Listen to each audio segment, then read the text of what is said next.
आज 8 जुलाई 2026 है। आज का करंट अफेयर देखेंगे, जो मोस्ट इंपॉर्टेंट करंट अफेयर है। पहला प्रश्न है, सब ऑर्बिटल लॉन्च व्हीकल के संदर्भ में निम्नलिखित कथनों पर विचार कीजिए। दो कथन दिए गए हैं। पहला कथन है, इसका पहला सफल ग्राउंड टेस्ट हाल ही में भारतीय अंतरिक्ष अनुसंधान संगठन द्वारा सतीश धवन अंतरिक्ष केंद्र में किया गया। बिल्कुल सही है। और दूसरा कथन है, यह एक एक्सपेरिमेंटल सब ऑर्बिटल व्हीकल है जिसका मुख्य उद्देश्य सूक्ष्म गुरुत्व प्रयोगों को कम लागत में अंजाम देना। ये भी सही है, तो ऑप्शन सी सही हो जाएगा। नेक्स्ट क्वेश्चन है, पर्यावरण और जैव विविधता के संदर्भ में हाल ही में चर्चा में रही प्रजाति कैंसकोरा अग्नि क्या है? कैंसकोरा अग्नि या महत्वपूर्ण प्रश्न है। तो यह है महाराष्ट्र के पठारी क्षेत्र में खोजी गई पौधों की एक नई अनूठी प्रजाति है। ये ऑप्शन भी सही हो जाएगा। नेक्स्ट क्वेश्चन है, वैश्विक सूचकांकों के संदर्भ में निम्नलिखित युगों पर विचार कीजिए। सूचकांक और भारत का स्थान शीर्ष है। सतत विकास रिपोर्ट 2026 फिनलैंड प्रथम स्थान पर रहा। बिल्कुल सही है। वैश्विक पासपोर्ट इंडेक्स 2026 भारत का 125वां स्थान है। ये भी सही है, तो ऑप्शन सी सही हो जाएगा। पहला और दोनों कथन सही है। अगला क्वेश्चन है, ICMR यानी कि MIDS पहल, जिसे राष्ट्रीय ई गवर्नेंस पुरस्कार 2026 स्वर्ण पदक मिला, का इसका क्या प्राथमिक उद्देश्य रहा है? तो इसका प्राथमिक उद्देश्य के मेडिकल कॉलेजों में अनुसंधान, डिजिटल बुनियादी ढांचे को एक तरह से मजबूत करना।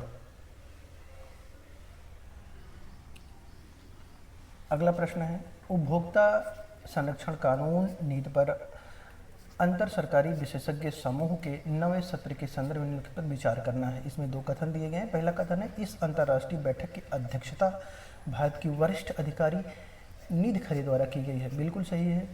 दूसरा है, इस सत्र का मुख्य फोकस ई कॉमर्स और डिजिटल बाजारों में उपभोक्ताओं के हितों की रक्षा करना। ये भी सही है, तो ऑप्शन सी सही हो जाएगा। एक और दोनों कथन सही हैं।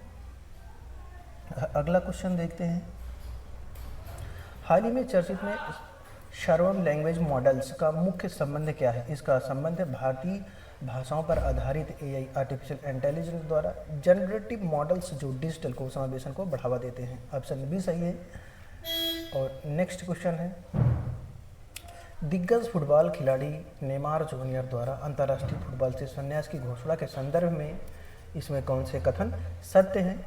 उन्होंने फीफा विश्व कप का 2026 में अपनी टीम के हार के बाद संन्यास की घोषणा की। बिल्कुल पहला कथन सही है। दूसरा है, वह महान खिलाड़ी पेले को पीछे छोड़कर ब्राजील के सर्वकालिक सर्वाधिक गोल करने वाले खिलाड़ी बन गए हैं। बिल्कुल सही है, तो ऑप्शन सी सही हो जाएगा। एक और दो दोनों सही हैं।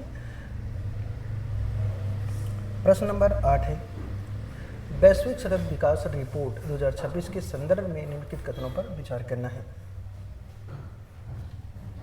पहला कथन है, यह रिपोर्ट संयुक्त राष्ट्र सतत विकास समाधान नेटवर्क द्वारा जारी की जाती है। बिल्कुल सही। इस वर्ष की रिपोर्ट में सतत विकास लक्ष्यों को हासिल करने में स्कैंडिनेवियाई देशों का दबदबा रहा है, तो ऑप्शन सी सही हो जाएगा। एक और दोनों हो जाएंगे। और अगला प्रश्न है, भारत के रक्षा और अंतरिक्ष सुरक्षा के संदर्भ में हाल ही में चर्चा में रहा प्रोजेक्ट कुशा किसे संबंधित है? प्रोजेक्ट कुशा यह भारतीय सेना के लिए स्वदेशी रूप से विकसित लंबी दूरी की वायु रक्षा प्रणाली है, तो ऑप्शन ए सही हो जाएगा। और नंबर 10 प्रश्न है, अंतिम प्रश्न है यह, हाल ही में किस भारतीय राज्य ने अपनी सभी सरकारी योजनाओं में पारदर्शिता लाने के लिए डेटा गवर्नेंस फ्रेमवर्क पॉलिसी 2026 को मंजूरी दी है? तो महाराष्ट्र है। यह टॉप 10 करंट अफेयर है।